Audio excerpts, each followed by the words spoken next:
చదువుల కోసం వాళ్ళ అమ్మ నాయనలు ఆస్తులు అమ్మి ఫీజులు కట్టాల్సి వస్తుందన్నారు ప్రొఫెసర్ కోదండరాం. హైదరాబాద్ లో ఫీజుల దోపిడీపై జరిగిన మీటింగ్ వచ్చిన కోదండరాం విద్యా వ్యవస్థను ఇంకా మంచిగా చేయాలన్నారు. ఫీజుల బాధ తప్పాలంటే మంచి చట్టం తేవాలన్నారు. అన్ని జిల్లాల డీఈఓ ఆఫీసుల ముందు లొల్లి చేయాలని చెప్పిండు కోదండరాం.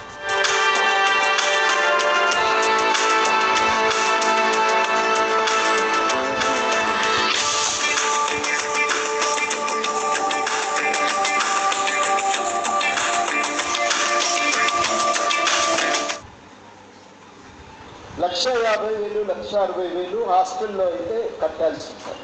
ఇది చాలామంది తల్లిదండ్రులకు భారం.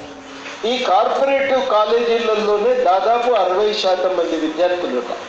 ఈ 60% మంది చాలా పేద కుటుంబాలకు చెందిన వాళ్ళు కూడా ఉన్నారు. చాలా కష్టపడి భూమి అమ్మి ఇంట్లో ఏమన్నా ఆస్తులు ఉంటే తనఖా పెట్టి తెచ్చి కట్టే వాళ్ళు కూడా ఉంటారు. ఫీజుల పెరుగుదలలో ఎక్కువ పాత్ర వహించేది కార్పొరేట్ స్కూల్.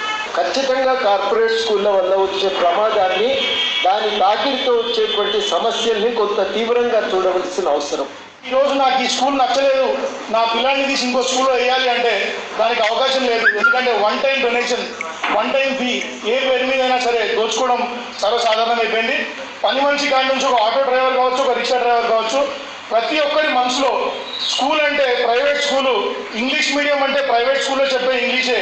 ఈ ప్రైవేట్ ఎడ్యుకేషన్ మీరు కంట్రోల్ చేయకపోతే రానున్న రోజుల్లో రోబోలు తయారవుతారు తప్ప కనీసం మీరు ప్రభుత్వం తరఫున మీరు విద్యను అందిస్తే మేము ఒప్పుకుంటాం. విద్యను అందించిన పక్షాన ప్రైవేట్ స్కూళ్ళని కట్టడి చేయండి. ప్రతి ఒక్క సెక్షన్ వాళ్ళు ప్రైవేట్ స్కూల్స్లోనే మన పిల్లల్ని వేద్దాము అనుకుంటున్నారు, ఎంత వీకర్ సెక్షన్ అయినా.